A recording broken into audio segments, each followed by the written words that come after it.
Good evening, I'm Dan Wall. And I'm Laura Lee. Thanks for joining us. After years of Duluth's drug and opioid crisis shattering tragic records, there are signs of hope. Overdose numbers have started to come down. Now, this chart from DPD shows quarterly overdoses in the city.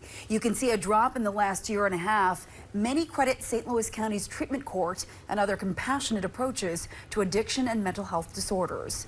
Still, there is a long way to go. While there are many contributing factors to the crisis, prosecutors and law enforcement tell me part of the problem is the people who prey on addicts are often able to reoffend time and again with little consequence.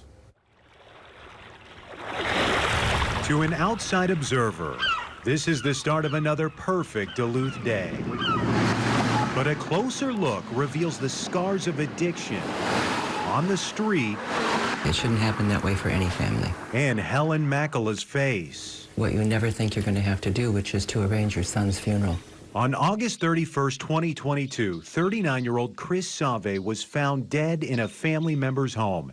An autopsy attributed his death to fentanyl toxicity, an overdose claiming his life and crushing his mother. Whenever I think about that night, it doesn't get any easier.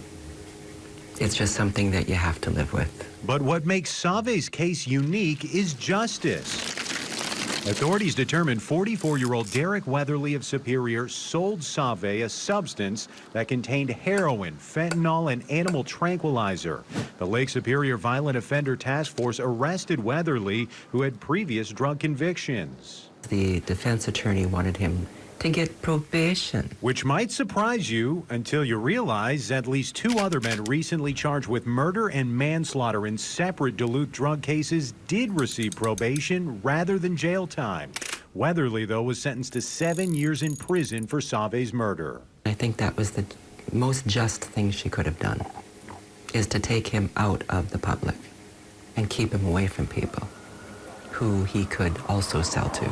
Public safety problem solved, right? If you get one dealer off the street, another will pop up. Wrong, says St. Louis County Attorney Kim Mackey, and one of the next men up was Aaron Bunsich, a convicted felon first accused of dealing drugs 15 years ago, arrested again in February 2024. Court records show a bus by the Lake Superior Violent Offenders Task Force found Bunsich in a Spirit Valley neighborhood apartment with large amounts of cocaine, crack, and fentanyl ready to be dealt.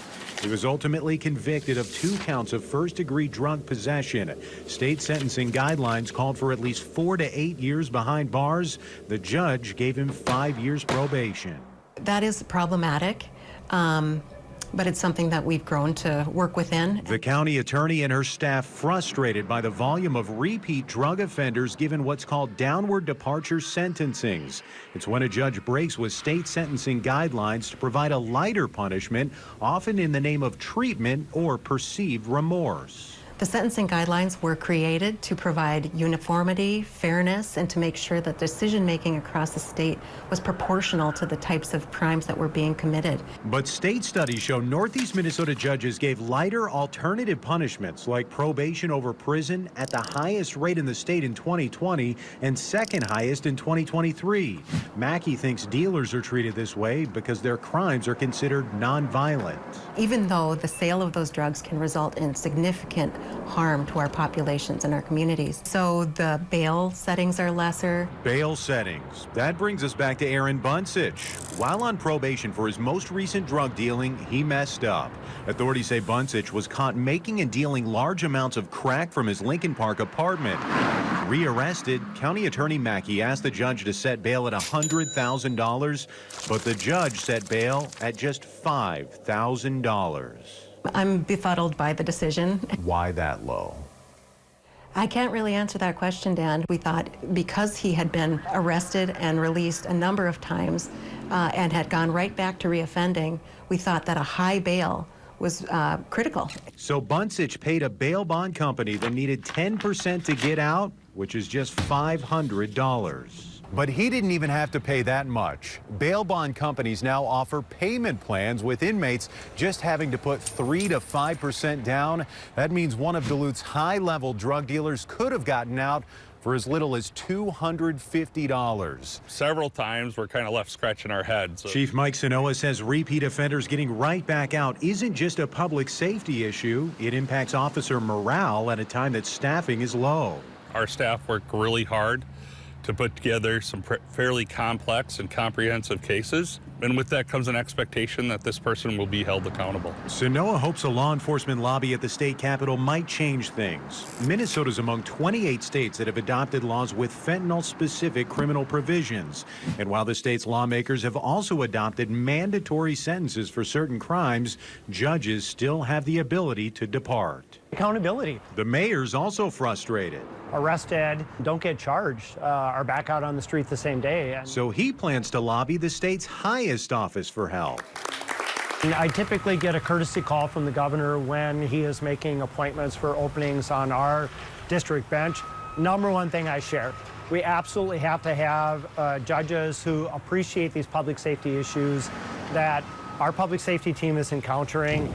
Team members like Nathan Kesty, who walks 12 miles a day downtown to help some of our city's most troubled residents. Some of the tough things that we see is the grasp that addiction has on members of our communities.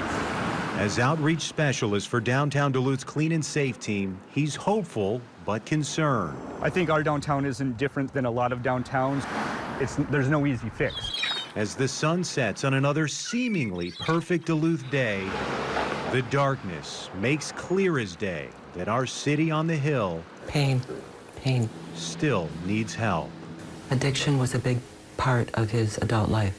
There's still joy, there's still life, there's still future, but it's all without Chris. Helen says it wasn't just addiction, but also the stigma of addiction that Chris struggled with his entire adult life. That's why she and so many others say a compassionate approach to addiction is key. But Helen also wrote a letter to the State Sentencing Guidelines Commission asking for tougher penalties on dealers. And we did reach out to the chief judge in our 6th Judicial District for an interview, but didn't hear back. You can download the Northern News Now app to hear more from my conversation with downtown outreach specialist Nathan Kesty and what he thinks could also put a big dent in Duluth's opioid crisis.